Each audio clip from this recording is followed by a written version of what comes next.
Sitaram Hanuman. Astro भी सनातन में आप सभी का एक बार फिर से स्वागत है। इसमें हमारी एस्ट्रो फॉर बिगिनर सीरीज़ चल रही है, तो देरी ना करते हुए शुरू करते हैं आज की क्लास। जैसा कि आप सब जानते हैं कि ब्रह्मांड अनंत तक फैला हुआ है, फिर भी अगर हम ब्रह्मांड को एक राशि चक्र के अंदर कवर करें तो उसकी जो डिग्री निकलेगी वो 360 डिग्री या अंश निकलेगा। उस ब्रह्मांड में 27 नक्षत्र होते हैं, जो मैंने आपको अपनी पुरानी वीडियो में बताया हुआ है। अगर आपने मेरी पुरानी वीडियो नहीं देखी है तो प्लीज़ पहले उसे देखिए, ताकि आप आगे की चीज़ों को आसानी से समझ सकें।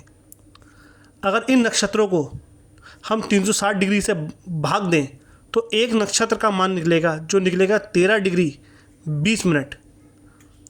इसमें जो 1 डिग्री या अंश होता है उसको 60 मिनट या कला बोलते हैं, और जो 1 मिनट होता है उसमें 60 सेकंड या विकला बोलते हैं उसे। आप ये चीज़ नोट करते हुए चलें, ताकि कब आगे की क्लासेस में अगर मैं मिनट या कला बोलूं तो आप समझ सकें कि वो क्या चीज़ है। देवग्रह और दानव ग्रह, हमारे जो ग्रह हैं उसमें 4 देवग्रह में आते हैं: मंगल, चंद्रमा, बृहस्पति और सूर्य।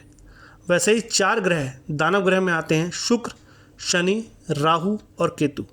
इसमें जो बुध ग्रह है ये ना देवग्रह में आता है ना दानव ग्रह में आता है। इसकी मंगल और चंद्रमा से शत्रुता है। बुध ग्रह मंगल और चंद्रमा को अपना शत्रु समझता है, लेकिन बृहस्पति और सूर्य को अपना मित्र समझता है।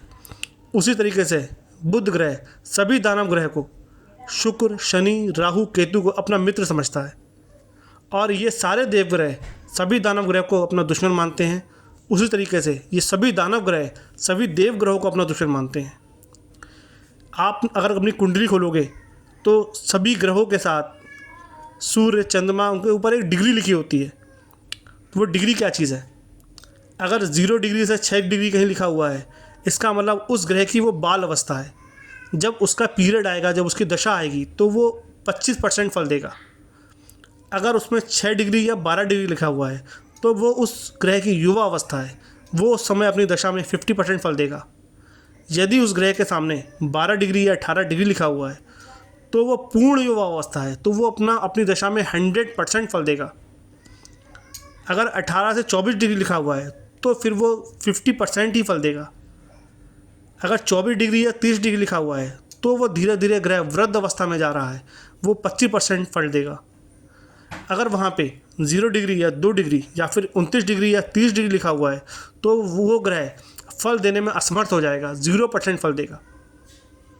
वैसे ही इन सभी ग्रहों की अपनी दृष्टि होती है, जिसमें गुरु, राहु और केतु ये 3 दृष्टि लेकर चलते हैं। अपने जहाँ वो जिस घर में बैठे होंगे वहाँ से वो अपने 5वें घर में, 7वें घर में और 9वें घर में दृष्टि डाल के उनके कारतत्व में फ़र्क ला सकते हैं।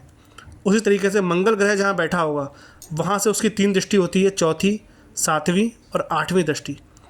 शनि के पास भी 3 दृष्टियाँ होती हैं: तीसरी, 7वीं और 10वीं दृष्टि। सिर्फ सूर्य और चंद्रमा 2 ऐसे ग्रह हैं जिनके पास सिर्फ एक ही दृष्टि होती है, 7वीं और 7वीं। उसी तरीके से बुध ग्रह के पास भी सिर्फ एक दृष्टि होती है, 7वीं दृष्टि। आगे की क्लास में अब हम बात करेंगे कुंडली के सभी ग्रहों के बारे में, तो बने रहिएगा हमारे साथ इसी एस्ट्रो सनातन क्लासेस में। धन्यवाद। सीताराम हनुमान।